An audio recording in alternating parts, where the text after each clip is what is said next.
لبیک یا حسین، لبیک یا حسین، لبیک یا حسین، لبیک یا حسین، لبیک یا حسین، لبیک یا حسین، لبیک یا حسین۔ محمد و آل محمد بلند کرو۔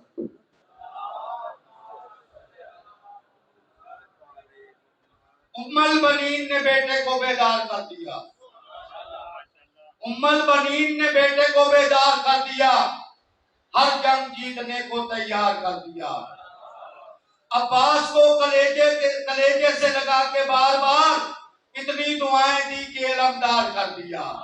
نعرہ حیدری۔ اعوذ باللہ السمیع العلیم من الشیطان اللعین الرجیم، بسم اللہ الرحمن الرحیم، الحمد للہ المعروف من غیر رؤیت والخالق من غیر رویت، الذي لم يزل قائما دائما إذ لا سماء ذات أبراج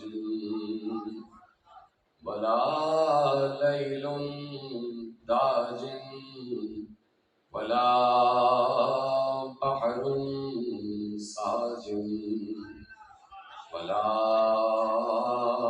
أرض ذات بهاد ولا خلق ذو اعتماد، والصلاة والسلام والتحية والإكرام على نبي الرحمة وخازن المغفرة وقائد الخير والبركة ومنقذ العباد من الهلكة، سيدنا ومولانا أبي القاسم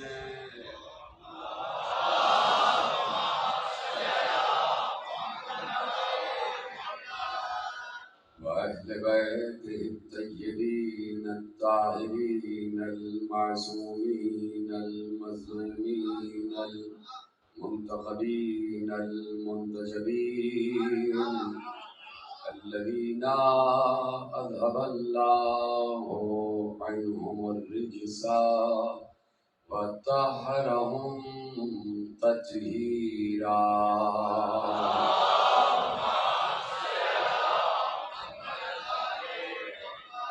أما بعد، فقد قال الله سبحانه وتعالى في محكم كتابه المجيد وفرقانه الحميد وقوله الحق، بسم الله الرحمن الرحيم، يعرفون نعمة الله ثم ينكرونها وأكثرهم الكافرون۔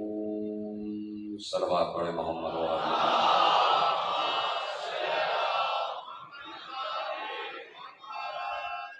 پروردگار عالم کا احسان عظیم ہے اور اس کا شکر ہے کہ اس نے ہمیں آل محمد کے ذریعے بتایا کہ وہ خود کون ہے،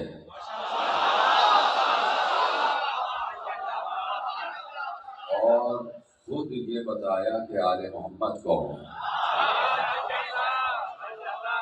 ہم نے آل محمد سے سمجھا ہے کہ اللہ کون ہے، اور اللہ سے سمجھا ہے کہ محمد و آل محمد کون ہے۔ اللہ اور محمد و آل محمد ایک دوسرے کے لیے ویسے ہی لازم و ملزوم ہیں کہ جیسے سورج سے اس کی کرن۔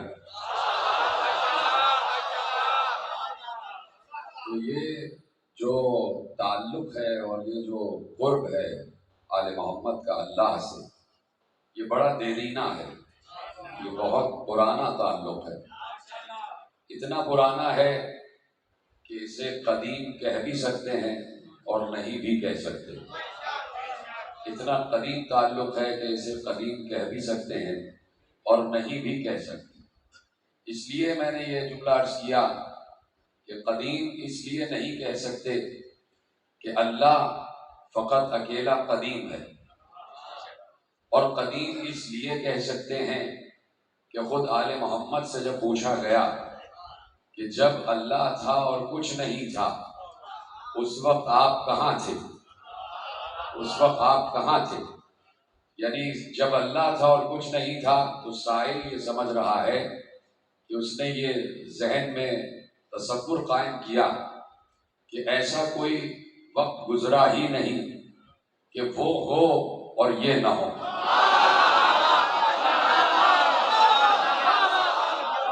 اس کے ذہن میں یہ بات تھی، اس لیے اس نے پوچھا کہ جب اللہ تھا اور کچھ نہیں تھا تو اس وقت آپ حضرات کہاں تھے، آپ معصومین کہاں تھے؟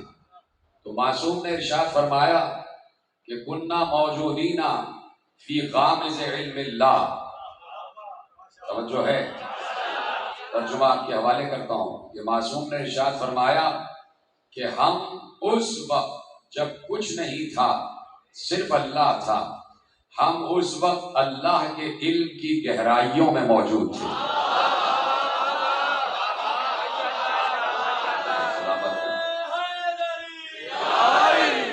ہم اللہ کے علم کی گہرائیوں میں موجود تھے، کننا موجودین فی غامض علم اللہ، ہم اللہ کے علم کی گہرائیوں میں موجود تھے۔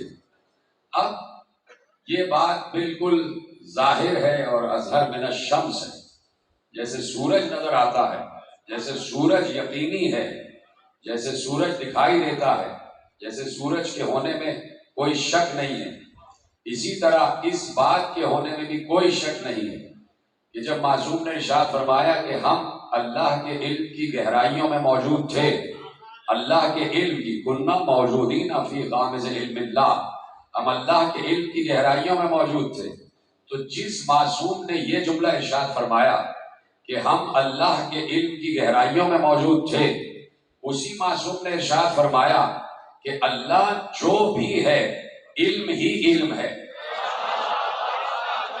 یہ جملہ بہت اہم تھا جسے آپ نے محفوظ کیا، خدا کا شکر ہے کہ جملہ آپ تک پہنچ گیا کہ اللہ جیسا بھی ہے علم ہی ہے، علم ہی علم ہے، اس لیے کہ اس کی ذات ہی علم ہے، اللہ کی ذات ہی علم ہے، اور فرما دیا تھا کہ العلم و ذات ہی، اللہ کی ذات علم ہے۔ تو دیکھیے ذات صفات کے لیے تو یہ کہا جا سکتا ہے، میں آپ عام انسانوں کی مخلوق کی بات کر رہا ہوں، اللہ کی بات نہیں کر رہا، ابھی میں عام انسانوں کی بات کر رہا ہوں کہ صفات کے لیے تو یہ کہا جا سکتا ہے کہ کبھی صفات نہیں ہوتی اور پھر اس کے بعد پیدا ہو جاتی، مثلا انسان جاہل ہوتا ہے، پڑھنے کے بعد عالم ہو جاتا ہے، توجہ فرمائیے آپ، انسان غیر عارف ہوتا ہے، عرفان حاصل کرنے کے بعد عارف ہو جاتا ہے، ٹھیک ہے۔ اب اسی طرح جب میں اللہ کی بات کروں گا تو اللہ کی ذات ہی علم ہے، یعنی ایسا نہیں ہے کہ وہ کبھی بغیر علم رہا ہو اور اس کے بعد بہت عرصے کے بعد اس کے پاس علم آیا ہو، نہیں، وہ جیسا ہے، جیسا بھی ہے، وہ علم ہی علم ہے۔ اب جملہ آپ کے حوالے کر رہا ہوں، جب یہ پوچھا جائے کہ اللہ علم ہی علم ہے، اس کی ذات ہی علم ہے، تو سوال یہ ہوگا کہ اللہ کب سے ہے، اللہ کب سے ہے؟ تو جواب آئے گا اللہ ہمیشہ سے ہے، اللہ ہمیشہ سے ہے۔ اب جملہ اور آپ کا امتحان کہ آپ میرے جملے کو کیسے محفوظ کرتے ہیں، کہ جواب آئے گا کہ اللہ ہمیشہ سے ہے۔ جب اللہ ہمیشہ سے ہے تو اللہ کی ذات بھی ہمیشہ سے ہے، اور اللہ کی ذات ہے علم، تو اللہ علم ہے، تو وہ علم کے جو اللہ ہے اور وہ اللہ کے جو علم ہے وہ ہمیشہ سے ہے۔ معصوم نے کیا کہا؟ ہم اللہ کے علم کی گہرائیوں میں تھے۔ اب ہم سے یہ نہ پوچھنا کہ معصوم کب سے ہے، ادھر ہے سلامت رہے. ہم اللہ کے علم کی گہرائیوں میں تھے. یعنی جب سے علم خدا ہے تب سے آل محمد ہیں. جب سے آل محمد ہے، جب سے علم خدا ہے تب سے آل محمد ہے. اور تب سے اس کے علم میں کچھ باتیں ہیں کہ کائنات کیسے آگے بڑھے گی. یہ تو اللہ ہے کہ جسے کائنات کا ابتدا بھی معلوم ہے اور انتہا بھی معلوم. تو اللہ ہے اس لیے کہ خالق ہے. خالق وقت بھی ہے، خالق مکان بھی ہے، خالق زمان بھی ہے. خالق زمان ہوتے ہوئے خود لا زمان ہے. خالق مکان ہوتے ہوئے خود لا مکان. مکان خلق کیا ہے لیکن اپنے لیے نہیں، اس لیے کہ وہ کسی ایک مکان میں رہنے والا نہیں ہے. وہ علیحدہ بات ہے کہ جہاں علی پیدا ہوئے اس مکان کو اس نے اپنا خاص مکان کہا.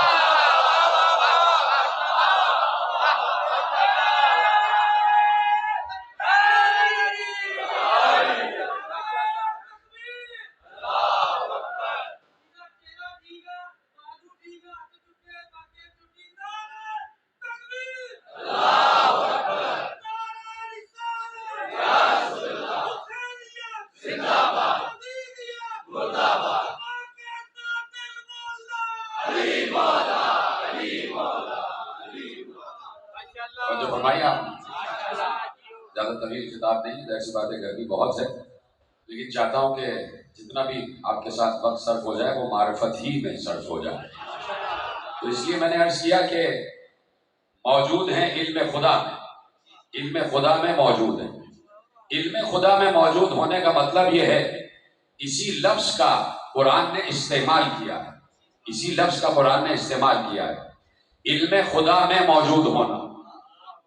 اور ایک بات ہے کہ علم خدا کا کسی چیز میں موجود ہونا.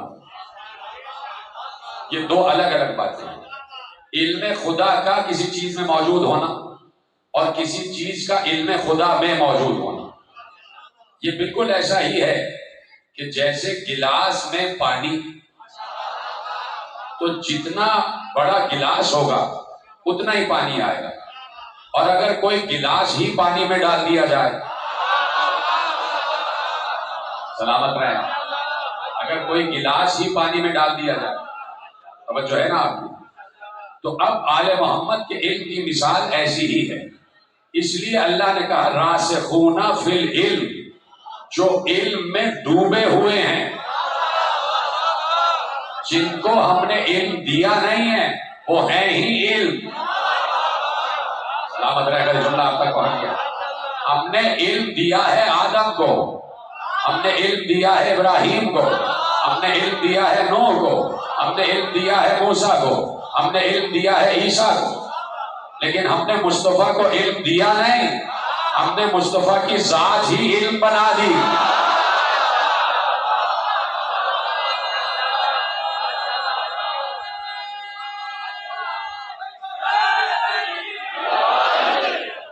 ہم نے مصطفیٰ کی ذات ہی علم بنا دی. وہ مجسم علم ہے، اس کے سر کا بال بھی علم ہے، اس کی آنکھیں بھی علم ہے، اس کے ہونٹ بھی علم ہے. تم کیا سمجھو گے کہ جس کا لعاب دہن بھی علم ہو،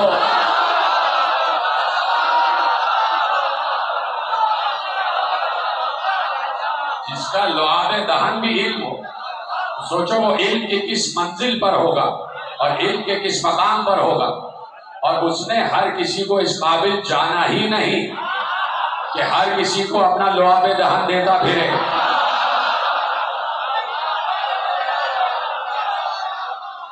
ہر کسی کو اپنا لعاب دہن دیتا پھرے. کسی کو اس قابل نہیں جانا کہ کسی کو اپنی زبان چسائے، اس لیے کہ ہر دہن بھی اس قابل نہیں ہے کہ زبان رسالت داخل ہو سکے. اس لیے کہ یہ زبان رسالت نہیں ہے، یہ لعاب دہن نہیں ہے، یہ علم ہے کہ جو دہن علی کے سے ہوتا ہوا قلب علی میں منتقل ہو رہا تھا. تو اب جتنا علم رسالت ہے اتنا ہی علم امامت ہے، اور جتنا علم توحید ہے وہ سارا کا سارا علم مصطفیٰ. اس لیے کہ اللہ نے اپنے علم کا مرقع قرآن کو کہا ہے کہ قرآن میں میرا سارا علم موجود ہے، کتاب مبین میں میرا سارا علم موجود ہے. کہہ دیا آمین والکتاب المبین ان جعلناہ قرآنا عربیا لعلکم تعقلون. آمین، مجھے کتاب مبین کی قسم کہ ہم نے اس قرآن کو عربی زبان میں نازل کیا ہے تاکہ تم سمجھ سکو. اب یہ اللہ نے ارشاد فرما دیا آمین والکتاب المبین ان جعلناہ قرآنا عربیا لعلکم تعقلون. آمین کی قسم یا آمین، مجھے کتاب مبین کی قسم کہ ہم نے قرآن کو عربی زبان میں نازل کیا تاکہ تم سمجھ سکو. اب یہ آمین کیا ہے اور کتاب مبین کیا ہے؟ آمین کیا ہے اور کتاب مبین کیا ہے؟ مثلا قرآن نے ارشاد فرمایا سورہ مبارکہ انعام میں ارشاد ہوا کہ هو الذی عنده مفاتیح الغیب لا یعلمها الا هو. وہ ہے کہ جس کے پاس غیب کے خزانوں کی چابیاں ہیں، جن غیب کی چابیوں کو کوئی نہیں جانتا سوائے ہو کے. لا یعلمها الا هو هو الذی عنده مفاتیح الغیب لا یعلمها الا هو. وہ ہے جس کے پاس غیب کے خزانوں کی چابیاں ہیں جنہیں سوائے ہو کے کوئی اور نہیں جانتا، کوئی اور نہیں جانتا. پھر ارشاد ہوا آگے بڑھ کے وما تسقط من ورقۃ الا یعلمها.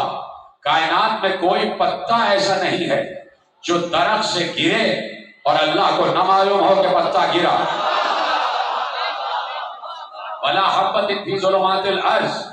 کائنات میں زمین کی تاریکیوں میں، زمین کے گڑھوں میں، زمین کی گہرائیوں میں کوئی دانہ ایسا نہیں ہے جو اگے اور اللہ کو معلوم نہ ہو کہ دانہ ہوگا. پھر ارشاد فرمایا لا رطب ولا یابس الا فی کتاب مبین. کائنات کا کوئی خشک ایسا نہیں ہے جو کتاب مبین میں موجود نہ ہو. اب اس کو آپ سمجھ لیں. 35 یا 40 منٹ کی گفتگو، اس سے زیادہ میں متحمل بھی نہیں ہو سکتا، آپ کو زحمت بھی نہیں دے سکتا. توجہ فرما رہے ہیں آپ؟ خدا زید چاولہ ان کے بھائی حسنین کو اور خدا اس گھرانے کو سلامت رکھے، اس گھر پر اپنی رحمتوں اور برکتوں کا مسلسل نزول فرمائے اور آپ حضرات کو اپنی حفظ و امان میں رکھے، آپ کے رزق میں اضافہ ہو اور آپ کی مسلسل ترقیوں میں اور اس میں معرفت میں اضافہ ہو. جیسے آپ بیٹھے ہوئے ہیں یہ آپ ہی کا خاصہ ہے، کوئی اور اس طرح بیٹھ نہیں سکتا، اس لیے کہ کسی کے پاس حسین ہے نہیں.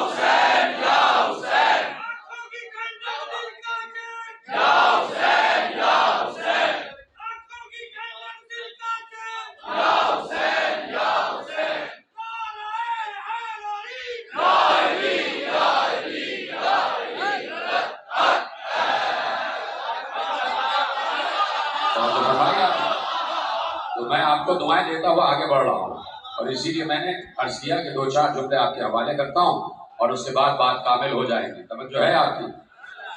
تو اب علم خدا اور علم خدا کا مرقع قرآن، اور اللہ نے کتاب مبین کے لیے ارشاد فرما دیا کہ ہم نے سب کچھ کتاب مبین میں رکھ دیا. یعنی جو علم، جس علم کا اللہ نے اپنی طرف نسبت دی وہ سارا کا سارا علم کتاب مبین میں داخل کر دیا. یعنی غیب کے خزانوں کی چابیاں کتاب مبین کو بھی معلوم، اس لیے کہ اللہ نے کتاب مبین میں علم رکھا. پتا گرتا ہے اللہ کو معلوم ہے اور کتاب مبین میں اللہ نے یہ علم رکھ دیا. دانا اگتا ہے اللہ کو معلوم ہے اور اللہ نے کتاب مبین میں یہ علم رکھ دیا. کائنات کا کوئی خوش خطر ایسا نہیں ہے جو علم ہو اور کتاب مبین میں نہ ہو. لا اصغر من ذلک ولا اکبر الا فی کتاب مبین. کوئی بڑی سے بڑی شے اور کوئی چھوٹی سے چھوٹی شے ایسی نہیں ہے جو کتاب مبین میں موجود نہ ہو. اب کتاب مبین سب کچھ جانتی ہے اور اللہ نے اسی کتاب مبین کی قسم کھائی ہے. کہ حامیم بل کتاب مبین، ہمیں کتاب مبین کی قسم کہ جس میں ہمارا سارا علم موجود ہے، جس میں ہمارا سارا علم موجود ہے۔ کتاب مبین کی ایک تفسیر یہ ہے کہ کتاب مبین اسم اعظم کو بھی کہتے ہیں، کتاب مبین اسم اعظم کو بھی کہتے ہیں۔ اسم اعظم کا دوسرا نام کتاب مبین ہے، اور اسم اعظم ہے 73 اسم اعظم ہیں، جن میں سے 72 آل محمد کے پاس ہیں، اس میں سے 72 آل محمد کے پاس ہیں، اور ایک غیب میں ہے، ایک غیب میں۔ میں اکثر یہی کہتا ہوں کہ غیب والا بھی تو انہی کا ہے، غیب والا بھی تو انہی کا ہے۔ تو کتاب مبین، توجہ فرما رہے ہیں آپ، کائنات میں کوئی خوش وطر ایسا نہیں ہے جو کتاب مبین میں نہ ہو، کائنات میں کوئی بڑی کوئی چھوٹی شے ایسی نہیں ہے جو کتاب مبین میں نہ ہو۔ اب اس میں پوری کائنات آ گئی، اس لیے کہ کچھ ستارے بڑے ہیں کچھ چھوٹے ہیں، جنتوں میں کچھ قصر بڑے ہیں کچھ چھوٹے ہیں، جہنم میں کچھ عذاب چھوٹے ہیں کچھ بڑے ہیں، عرش میں کچھ عرش چھوٹے ہیں کچھ عرش بڑے ہیں۔ عرش کی اقسام پہ 3 سال پہلے میں تبلیغ کر چکا۔ اسی طرح لوح ہے، اسی طرح قلم ہے، اسی طرح کرسی ہے، یعنی کائنات کی ہر شے کتاب مبین میں موجود ہے۔ یعنی اگر کائنات کی کوئی بھی بات پوچھنا ہو تو کتاب مبین سے پوچھو، کتاب مبین ہر بات کا جواب دے گی۔ ٹھیک ہے، بات یہاں تک آ گئی، سب بات سمجھ چکے کہ کائنات میں اگر کوئی بھی علم پوچھنا ہو تو کتاب مبین سے سوال کرو، کتاب مبین کے پاس ہر جواب موجود ہوگا، اس لیے کہ جتنا علم اللہ کا ہے وہ سارا کا سارا اس نے کتاب مبین میں رکھ دیا۔ اب معصوم سے پوچھا گیا کہ مولا یہ ارشاد فرمائیے یہ حامیم کیا ہے اور یہ کتاب مبین کیا ہے؟ معصوم نے کہا حامیم، حامیم یہ کتاب ہود میں محمد کا نام ہے، کتاب ہود، جناب ہود پر جو صحیفہ نازل ہوا اس میں حامیم محمد کا نام ہے، کہ یہ حروف مقطوع ہیں، ان میں سے 2 حروف کم کیے گئے، ہے محمد کا نام لیکن 2 حروف کم کر دیے گئے، پہلا میم اور آخر کا دال۔ جب پہلا میم ہٹ گیا اور آخر کا دال ہٹ گیا تو بیچ کا ہا اور میم بچا، تو کہا ہا اور میم محمد کا نام ہے، محمد ہے ہا اور میم۔ پہنچ گئی بات؟ اب میرے ساتویں امام سے بات پوچھی جا رہی ہے اور ساتویں امام کہہ رہے ہیں کہ ہا میم کتاب ہود میں نام محمد ہے۔ اب اس نے کہا یہ کتاب مبین کیا ہے؟ دیکھیے اب آپ کے ذہنوں میں خود بخود آنا چاہیے کہ جہاں محمد ہو وہاں ایک نام ضروری ہے، اس نام کے بغیر محمد کا ذکر کامل نہیں ہوتا۔ جب معصوم نے ارشاد فرما دیا کہ حامیم نام محمد ہے تو ایک بار کہا کتاب مبین علی ابن ابی طالب۔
وارث قرآن کریم نے جب وارث کتاب مبین نے لفظ کتاب مبین کا ترجمہ کر دیا تو اب کوئی شک نہیں ہونا چاہیے، سب کو بولنا اس بات پر، اب کوئی شک نہیں ہونا چاہیے۔ جب رسول کے 7ویں وارث نے اعلان کر دیا کہ کتاب مبین سے مراد علی ہے تو اب میں جملہ لینے جا رہا ہوں، اب مجھے یہ حق حاصل ہو گیا کہ جہاں پر بھی قرآن میں لفظ کتاب مبین آ جائے اس کا ترجمہ ہوگا علی. سلامت رہے آپ. اس کا ترجمہ ہوگا علی. اب میں صرف آیت پڑھوں گا اور ترجمہ کرنا آپ کا کام ہے. کیا کہا میں نے؟ لا رطب ولا یابس الا فی کتاب مبین. کائنات میں ہر خشک اور ہر تر علی جانتا ہے. لا اصغر من ذلک ولا اکبر الا فی کتاب مبین. کوئی بڑی سے بڑی شے، کوئی چھوٹی سے چھوٹی شے ایسی نہیں ہے جو علی نہ جانتا ہو. کتاب مبین کا مطلب علی. اب جہاں پر بھی لفظ کتاب مبین آ جائے تو ترجمے میں لکھو علی. ترجمے میں لکھو علی. اب کیا ترجمہ ہوا؟ اب ترجمہ یہ ہوا آمین والکتاب المبین. آمین، ہمیں علی کی قسم، ہمیں علی کی قسم. ہم نے اس قرآن کو عربی زبان میں نازل کیا تاکہ تم غور و فکر کر سکو. تو قرآن وہی سمجھے گا کہ جسے معلوم ہو کہ کتاب مبین کون ہے. دیکھیے قرآن بعض اوقات بہکا بھی دیتا ہے.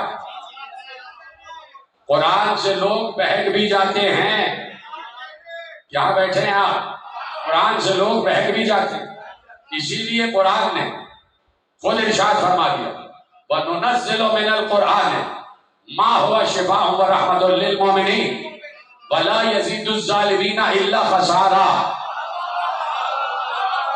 کہا کہ یہ قرآن مومنین کے لیے شفا بھی ہے اور رحمت بھی ہے، اور ظالموں کے لیے اس میں سوائے خسارے کے اور کچھ نہیں ہے.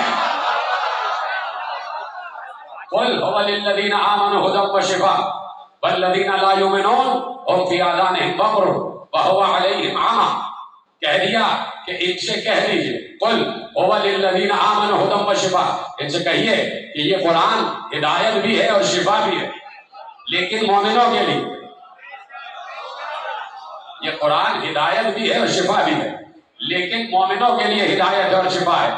وَالَّذِينَ لَا يُؤْمِنُونَ هُمْ فِي آذَانِهِمْ وَقْرٌ وَهُوَ عَلَيْهِمْ عَمًى. اور جو ایمان والے نہیں ہیں ان کے لیے یہی قرآن آنکھوں کا اندھا پن بھی بن جاتا ہے اور کانوں کا بہرا پن بھی بن جاتا ہے. یعنی یہی قرآن پڑھ کے ایمان والے ہدایت پاتے ہیں اور بے ایمان بھٹک جاتے ہیں. اب یہ ایمان والے ہیں کون؟ ختم ہو گئی بات، سب سمجھ چکے.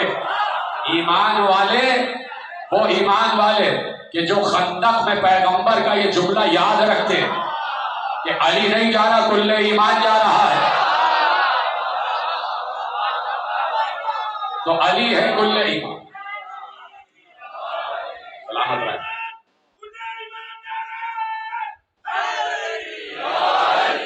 علی ہے کل ایمان. علی ہے کل ایمان. تو جب علی کل ایمان ہے تو ایمان والا علی والا ہو. ایمان والے کا مطلب علی والا. تو اب قرآن کی آیت پڑھیے کہ یہ قرآن ہدایت ہے اور شفا ہے علی والے کے لیے،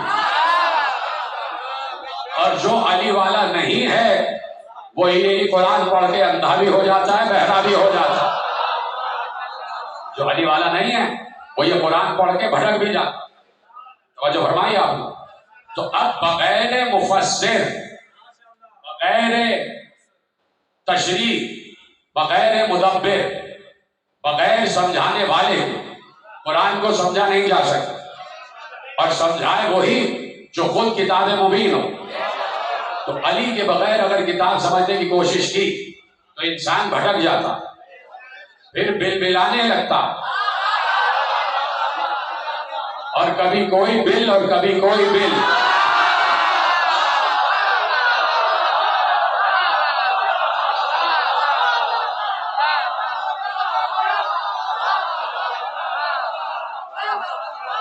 علی سے ہٹ کر بل بلاتا ہے آدمی، کیونکہ بل کو آج تک بھولے نہیں ہے. کسی بل کو آج تک بھولے نہیں، کسی بل کو آج تک بھولے نہیں جہاں سے سانپ نکلا تھا.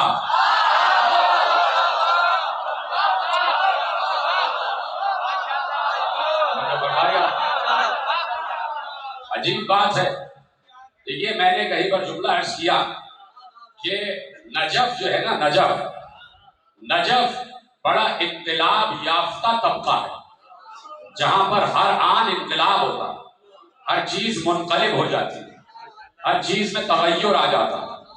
مثلا نجف وہ واحد خطہ زمین ہے کہ جہاں شراب اپنے آپ کو سرکے میں بدل لیتی ہے. نجف کی حدود میں شراب لے کے جاؤ گے، شراب سرکے میں بدل جائے گی. اب سمجھ میں آیا کہ تطہیر والا کسے کہتے ہیں؟ جو نجاست کو طہارت میں بدل دے اسے کہتے ہیں صاحب تطہیر. تطہیر ہے طہارت کا سمندر، اور سمندر سے اگر کوئی نجس چیز مس ہو جائے تو پاک ہو جاتی ہے.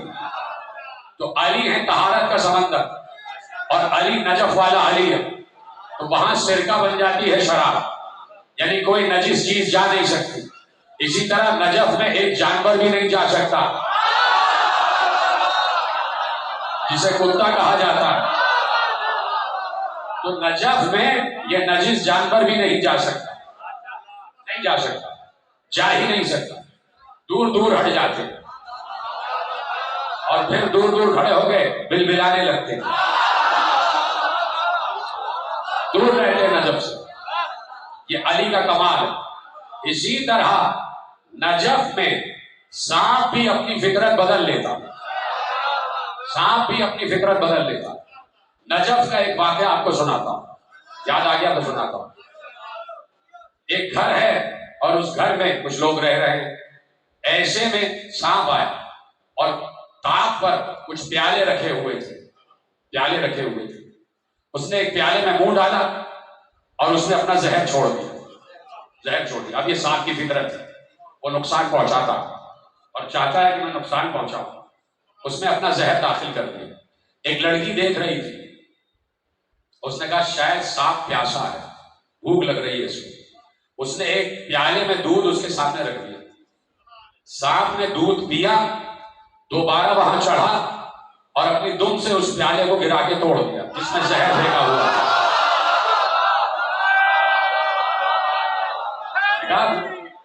نجف میں جا کے سانپ بھی رحم دل بن جاتا، اپنی فطرت بدل لیتا. اور جو فرمائی آپ نے، تو اسی لیے میں نے کہا کہ بھائی علی سے ہٹ کر قرآن پڑھو گے تو پھر یقیناً بہکو گے، پھر مسائل پیدا ہوں گے، اور وہ مسائل ایسے ہوں گے کہ جن سے کبھی نکل نہیں سکتے.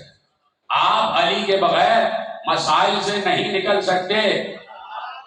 جب کوئی 70 مرتبہ علی کے بغیر مسئلوں سے نہیں نکل سکتا. تو سمجھ گئے تو میرا سلام. جب کسی نے 70 مرتبہ اعلان کیا کہ اگر علی نہ ہوتے تو وہ بھی علی کے بغیر مسائل سے نہ نکل پائے، تو آپ کیسے نکلے؟ اور جو فرما رہے ہیں آپ، علی نے بڑے قضیے حل کیے. ختم ہو گئی بات، بس آخری بالکل تقریر آخری مرحلے میں داخل ہو گئے. آپ کو خدا سلامت رکھے. علی نے بڑے قضیے حل فرمائے، بڑے قضیے. تو پیغمبر ایک دن مسجد میں آئے، اپنے حجرے سے نکل کے مسجد میں آئے اور سب اصحاب بیٹھے ہوئے تھے، علی ابن ابی طالب بھی تھے. پیغمبر نے کہا کل تم میں سے ایسا کون ہے جس نے کل خدا کے لیے اور اس کے رسول کے لیے ایک آدمی کو قتل کیا؟ تم میں سے ایسا کون ہے جس نے راہ خدا اور راہ رسول میں، ایمان کی راہ میں ایک انسان کا قتل کیا؟ علی آگے بڑھے، یا رسول اللہ میں ہوں. میں نے کہا یا رسول اللہ میں ہوں، میں نے قتل کیا. کہا کہ یا علی واقعہ سنائیے، کیا ہوا؟ کہا یا رسول اللہ کل ایک انصاری اور ایک یہودی میرے پاس لڑتے ہوئے آئے، فیصلہ کروائیے ہمارا. تو پتہ چلا کہ یہ دونوں پہلے لڑتے ہوئے آپ کے پاس پہنچے تھے اور آپ نے یہودی کے حق میں فیصلہ کیا تھا. تو اس انصاری کو قبول نہیں ہوا اور کہا پیغمبر نے زیادتی کی اور ناحق یہودی کا ساتھ دیا. تو وہ کسی اور کے پاس جانے لگے تو یہودی نے کہا علی کے پاس چلتے. علی کا جو فیصلہ ہوگا وہی ہوگا جو رسول کا ہوگا. یہودی انصاری سے زیادہ رسول کو اور رسول کے مسیح کو یہودی جانتا. انہوں نے کہا یہ علی کے پاس چلو, علی سے فیصلہ لیتے. تو کہا کہ وہ انصاری اور وہ یہودی میرے پاس آ گئے اور انہوں نے میرے سامنے قضیہ پیش کیا. میں نے کہا کہ اس سے پہلے رسول کے پاس گئے تھے. کہا ہاں. تو کہا کیا ہوا؟ تو یہودی نے کہا انصاری کو رسول کا فیصلہ قبول نہیں ہے, اب ہم آپ کے پاس آئے, آپ فیصلہ کریں. علی نے کہا میں ابھی فیصلہ کرتا ہوں, میں ابھی فیصلہ کرتا ہوں, رک جاؤ. یہیں تو کہہ رہے ہیں نا. علی حجرے میں گئے, ذوالفقار لے کے آئے, انصاری کی گردن اڑا دی. کہ یہی ہے فیصلہ, جو میرے نبی کے فیصلے کو نہ مانے, جو میرے نبی کو اوپر ہزیان کا نسیان,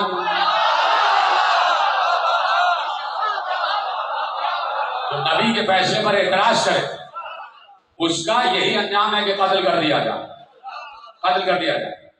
اور علی نے کہا کہ یا رسول اللہ, اب اس انصاری کے لواحقین وارثین آپ کے پاس آیا ہی چاہتے, ایسے میں وہ آ گئے. علی نے کہا کہ اس انصاری کے لواحقین پسماندگان وارثین آپ کے پاس آئیں گے, ابھی دیکھیے کہ آئیں گے, اور تھوڑی دیر میں وہ آ گئے. اور کہا یا رسول اللہ, علی نے ناحق قتل کیا, ہم چاہتے ہیں کہ دیت دی جائے, دیت دے. پیغمبر نے کہا تمہارے مردے کی کوئی دیت نہیں, ابھی تو جملہ آنے والا ہے. سلام کرنا رسول اللہ کو, سلام کرنا رسول اللہ کو. رسول اللہ نے کیسا جملہ دیا؟ اس انصاری کے وارثین نے کہا کہ ہمیں دیت چاہیے ہمارے قتل ہونے والے کی. علی نے قتل کیا. پیغمبر نے کہا اس کی کوئی دیت نہیں. کہا اچھا قصاص دے دیجیے. کہا کوئی قصاص نہیں. وہ چپ ہو گئے. کہا جاؤ اس کو اٹھاؤ اور یہودیوں کے قبرستان میں دفن کر دو. آخری آدمی تک سنیں گے جملہ پیغمبر نے کیا کہا, جاؤ اس مردے کو اٹھاؤ اور یہودیوں کے قبرستان میں دفن کر دو, اس لیے جو بھی علی کی ذوالفقار سے مرتا ہے وہ جہنم میں جاتا ہے.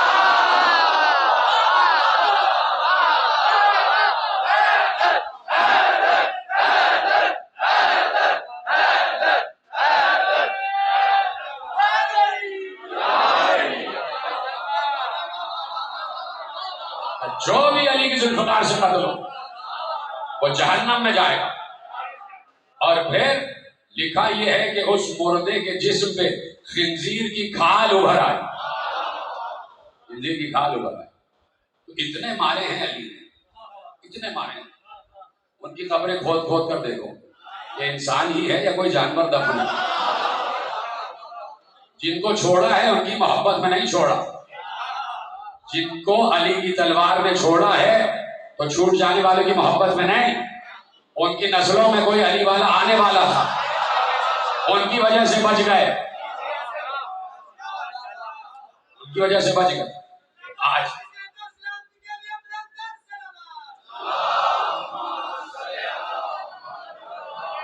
تو آج بھی علی کی تلوار سے بچے ہوں کی نسلیں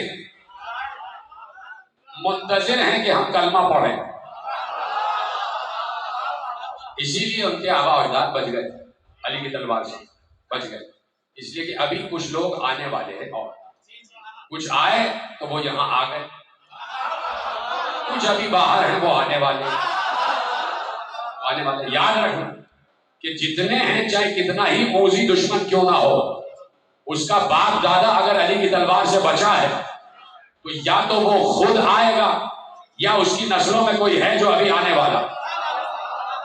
یہ سمجھ لینا, میری بات پہنچ گئی نا. اسی لیے میرے مولا زین العابدین, ختم ہو گئی بات. جب آئے ہیں مدینے رہا ہو کر واپس تو مولا نے مجلسیں پڑھی, مصائب سنائے, اور مصائب سناتے سناتے ایک بار شہادت پڑھ رہے تھے. تمہیں پتا ہے میرے بابا کو کیسے مارا گیا, میرے بابا نے کیسے جنگ کی ہے. تو علی ابن حسین کا بیٹا علی ابن الحسین خود امام زین العابدین نے جنگ بتائی کہ میں نے اپنی پھوپھی سے سنا, میری پھوپھی در خیمہ پر کھڑی ہو کر اپنے بھائی کی جنگ دیکھ رہی ہے کہ کیسا میرا بھائی حملہ کر رہا ہے, اور بار بار زینب عالیہ مرحبا مرحبا کہتی تھی. بھیا کیسے حملہ کر رہے ہو؟ بھیا خدا تمہیں سلامت رکھے، بھیا تم نے بابا کی یاد دلا۔ حسین نے 17 حملے کیے، 17 حملے فوج یزید پر، اور جا کے پڑھنا ایک ایک حملے میں 10-10 ہزار اشقیاء کو مارا ہے حسین۔ 9 لاکھ کی فوج تھی، 9 لاکھ کی فوج، حسین نے سب کو تہہ تیغ کیے، ایک ایک حملے میں 10-10 ہزار حسین نے تہہ تیغ کیے۔ اور پھر اس کے بعد لکھا یہ ہے، میرا مولا زین العابدین کہتا تھا، تمہیں پتا ہے کہ بعض لوگ آتے تھے اور میرے بابا کی تلوار کے بالکل حدود میں ہوتے تھے، ہدف میں ہوتے تھے، لیکن میرا بابا انہیں کچھ نہیں کہتا تھا۔ ایسے بہت سے لوگ تھے کہ جو میرے بابا پر حملہ کرتے تھے اور حسین چاہتے تو ان کو قتل کر دیتے، لیکن حسین ان کی طرف سے دیکھ کے آگے بڑھ جاتا، اس لیے کہ اس وقت بھی حسین کی نگاہیں دیکھ رہی تھی کہ اس کی نسل میں کوئی مومن آنے والا۔ تو حسین اس وقت بھی اتنا کریم تھا، جب حسین پر حملے ہو رہے تھے اور حسین نسلوں کو دیکھ کر لوگوں کو چھوڑ رہے تھے۔ تو میرے عزیزوں، ختم ہو گئی بات۔ یہاں تو جتنے لوگ بیٹھے ہیں، چاہے شیعہ ہوں چاہے سنی ہوں، سب حسین کے ماننے والے۔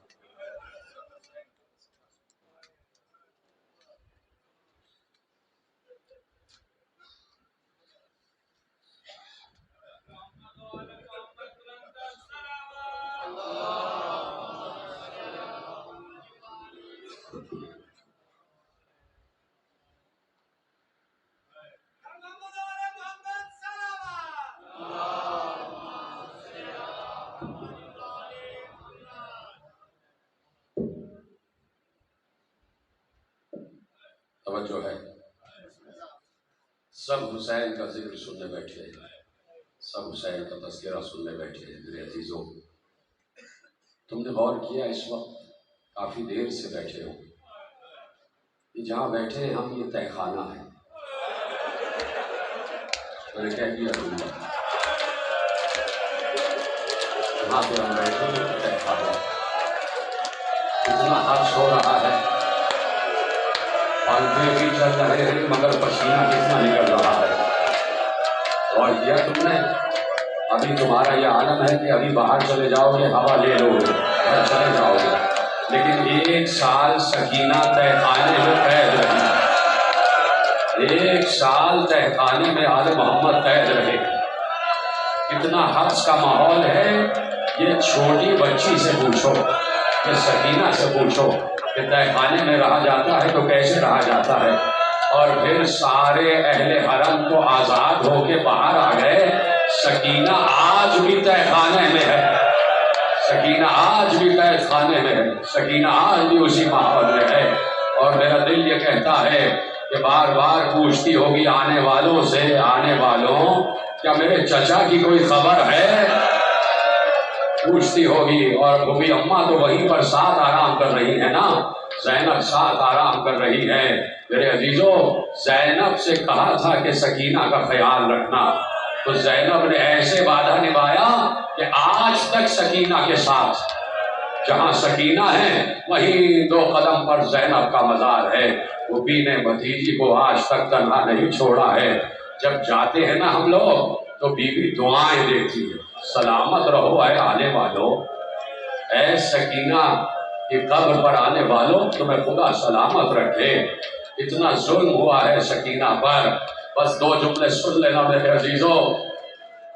دن کی دھوپ، رات کی اوس، آل محمد کا قافلہ کاروان ہے، یہ لے لے کے آگے بڑھ رہے ہیں، کوفے سے شام جا رہے ہیں۔ اتنی دھوپ ہوتی تھی کہ جہاں یہ اشقیاء ٹھہرتے تھے اپنے لیے شامیانوں کا انتظام کر لیتے، لیکن آل محمد کو دھوپ میں بٹھاتے تھے، اہل حرم کو دھوپ میں بٹھاتے تھے۔ ایسے میں زینب نے محسوس کیا کہ سید سجاد کی بیڑیاں جل رہی ہیں، جملہ رونے کے لیے کافی تھا، ہتھکڑیوں میں آگ لگی ہوئی ہے، یہ جو طوق خاردار ہے وہ دہک رہا ہے۔ ایک مقام پر رکے، سخت دھوپ تھی، سخت گرمی تھی، اشقیاء نے اپنے لیے خیمے لگا لیے اور وہ شامیانوں کے نیچے بیٹھ گئے، اور ادھر اہل حرم سایہ تلاش کر رہے۔ زینب کو اپنی فکر نہیں ہے۔ ایک بار سید سجاد کے چہرے کو دیکھا لوہے کا طوق جل رہا ہے، ہتھکڑیاں گوشت سے چپک چکی ہیں،